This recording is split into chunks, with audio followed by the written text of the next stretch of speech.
Negeri bahari bernama Indonesia ini adalah sebuah negeri yang tak hanya kaya alamnya, tapi negeri kita ini juga kaya akan budaya, keragaman etnis, keragaman keyakinan dan spiritualitas, serta kaya akan kearifan lokal. Kekayaan akan keragaman itulah yang menjadi spirit utama falsafah Bhinneka Tunggal Ika. Kita berbeda dalam banyak hal, tapi kita utuh dalam bingkai NKRI. NKRI harga mati, kawan. Anda sepakat NKRI harga mati? Saya dan Anda wajib sepakat. Karena kita telah bersepakat, maka hendaknya kita juga bersepakat untuk merumuskan kriteria calon presiden ideal. Sebagai pilot yang akan membawa pesawat yang bernama Indonesia ini mengudara untuk mencapai visi bersama, yaitu Indonesia yang berkeadilan sosial, Indonesia yang mampu menghapus segala bentuk penjajahan atau kolonialisme di muka bumi. Untuk mencapai hakikat keadilan sosial, serta Indonesia sebagai polisi dunia yang akan menghapus penjajahan di seluruh dunia, adalah suatu pekerjaan yang tak mudah dan pekerjaan yang membutuhkan skill tingkat dewa. Salah satu skill tingkat dewa yang mutlak dan wajib dimiliki oleh calon pilot atau calon presiden di republik ini adalah skill manajemen pendidikan, di mana skill inilah yang sangat dibutuhkan oleh negeri bahari bernama Indonesia ini untuk menjalankan misi mencerdaskan seluruh generasi anak bangsa dari Sabang hingga Merauke. Sebab ini adalah amanah konstitusi. Hanya dengan mencerdaskan seluruh anak negeri, satu-satunya jalan untuk mencapai visi bersama tersebut. Jika Anda bersepakat untuk mencapai visi Indonesia yang berkeadilan sosial dan Indonesia sebagai polisi dunia, simak video ini hingga akhir agar tidak gagal paham dan tidak sesat. Sebab kita akan membahas kriteria calon presiden ideal yang akan memimpin negeri bahari ini mengudara untuk mencapai visi keadilan sosial dan Indonesia sebagai polisi dunia. Kriteria pertama calon presiden ideal Indonesia masa depan adalah sosok yang selesai dari segala urusan akademik. Presiden Indonesia seharusnya telah menyelesaikan kewajiban akademiknya.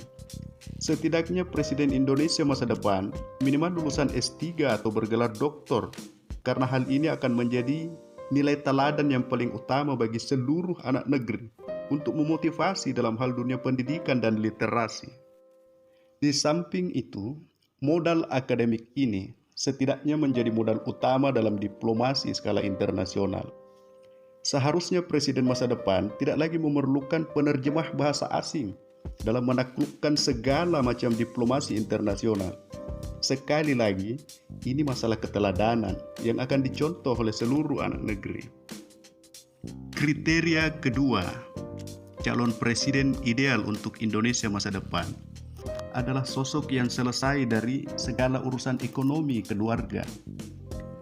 Presiden ideal Indonesia masa depan hendaknya adalah sosok yang tak lagi memerlukan sumber hidup dari negara. Kenapa kita tidak belajar pada keteladanan Kiai Haji Ahmad Dahlan? Beliau adalah sosok organisatoris yang terkenal dengan wejangannya. Jangan cari hidup di Muhammadiyah, tapi hidupilah Muhammadiyah. Ayolah buang gengsi sedikit untuk sekedar belajar tentang keteladanan ekonomi pada sosok Kiai Haji Ahmad Dahlan. Muhammadiyah mampu mengakomodir anggotanya yang puluhan juta tanpa harus menggaji pengurusnya.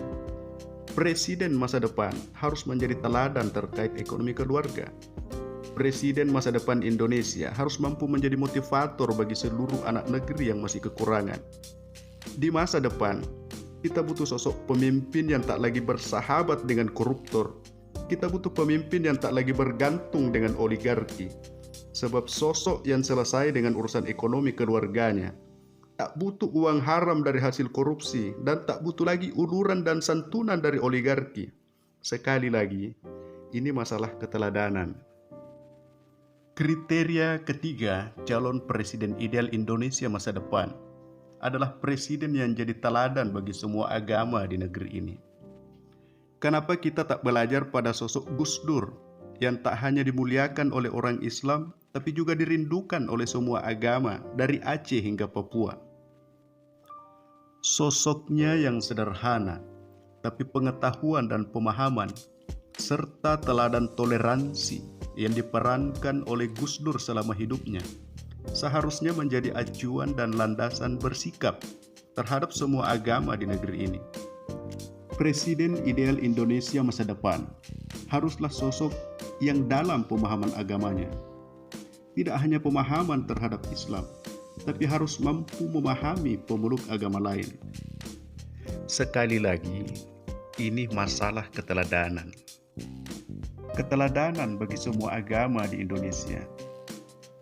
Catatan terakhir kami tentang calon presiden ideal untuk masa depan Indonesia adalah seharusnya sosok pemimpin yang mampu untuk memimpin bangsa ini menjadi bangsa yang berkeadilan sosial dan bangsa yang mampu menjadi polisi dunia, yaitu sosok pemimpin yang sudah selesai dengan dirinya sendiri, selesai dari sisi intelektualitasnya, selesai dari sisi ekonomi keluarganya, dan selesai dari aspek pemahaman dan aktualisasi spiritualitasnya.